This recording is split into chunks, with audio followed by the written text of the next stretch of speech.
C'est un phénomène global de perte de contrôle de certains territoires et d'expansion du narcotrafic qui prend maintenant des proportions comparables à celles qu'on voit en Amérique du Sud. Quand même. Et souvenez-vous, bah oui, bien Bah, sûr. quand même, en Amérique du Sud, il y a Mais là, c'est à la marge quand même. Quand tu vas au Le petit Brésil, tu vois problème, tous les gamins Ouais, en enfin, randonnion, d'accord. enfin, tu vois, Mais c'est ça pas se on n'est pas sur développe, les mêmes ça se proportions. développe, c'est quelque problème, chose. c'est mais que, tu sais, Éléonore, malheureusement, Mmh. le monde merveilleux des bobos. Ah, ça y est.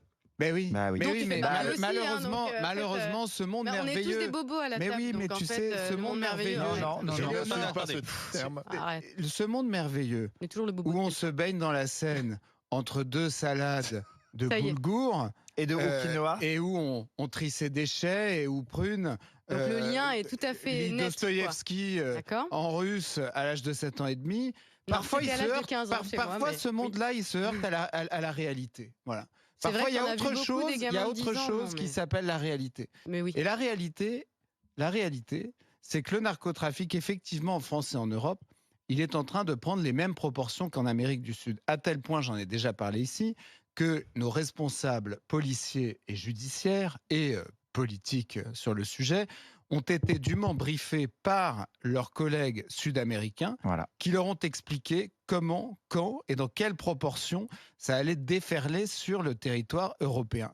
Ce qu'on voit maintenant, C'est les que- Brésiliens et les c'est que- Mexicains c'est eux-mêmes que- qui nous le disent, c'est- qu'on ressemble de plus en plus c'est- à leur pays. Ces trafics-là, Ah, vous êtes pas beaucoup allé au effectivement, moi Brésil, hein. je suis désolé. Ah Quand bon, je bah, les vois- Brésiliens nous disent. quand je vois ce jeune garçon, je pense effectivement que il y a 10-15 ans, on regardait ce qui se passait au Brésil ou au Mexique en se disant « Ouh là là, c'est horrible, nous on est loin de tout ça heureusement ». Et non, finalement, on est dedans parce que ce trafic a pris dans Une ces ville comme quartiers-là. Rennes. Hein. Dans ces On parle de quartiers-là, Rennes, hein. et dans certaines, mais Rennes, Nantes, il y a plein de villes comme ça, Marseille, etc.